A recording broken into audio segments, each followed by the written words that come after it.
Jason Letterman is incredibly at ease with soldiers training at the EST Virtual Training Center, which makes sense since up until 2008 he was training with them.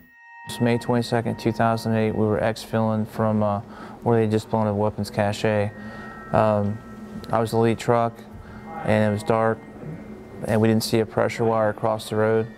So as we went across the pressure wire, it blew our truck like 25 feet in the air, threw me from the truck, broke my pelvis, both my legs were gone, broke my shoulder. I had various other injuries.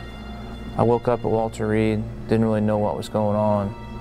I was sitting there on the bed and I was looking at the TV and there's poker on, and I loved some Texas Hold'em, and that's what was on. I was like, wow. And then I was like, man, it's awfully cool in here. And last thing I remember was in Iraq, it was hot. I'm like, I got a white sheet on, something's not right.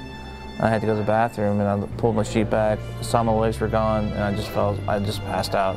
That experience changed life for both Letterman and his family. However, it didn't change his love for the Army. Well, I love the Army. I mean, if my legs would have magically grown back, I'd still be in. I'd still be doing what I used to do in infantry, but there's no green key for that. You can't rekey your legs. So, I told General Kukla when he was the 3rd ID commander, I was like, hey, if I can't do that, I'd still like to work with the soldiers. And they found me a job as an instructor here on Fort Stewart, working at the EST. So, you still get to help train IOs. You get to feed pieces of information to them. If they ask you for guidance, you can give them guidance. You help them, and you get to kind of sit back and watch, and you still get to see soldiers do better and things like that, just like when you're an NCO and stuff like that, and they were your soldiers. Letterman considers himself lucky. In February this year, the ribbon was cut on a new home for him and his family, built to proper specifications. And even at work, they're making sure he can continue to serve. The new building that they're building right now is going to have handicap accessible push-button doors. It's going to have wide hallways, everything else that's all handicap friendly.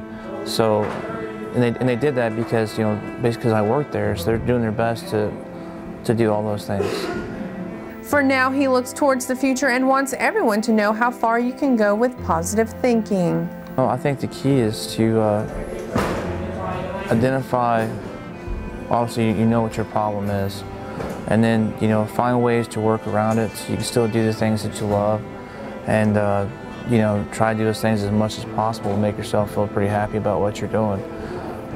When you start to give up on yourself, you start to be miserable, and no one wants to be around you because that's just going to spread like a disease. No one wants to be around you, so it's like, that's probably the best advice, and just don't give up. Find a way to do it.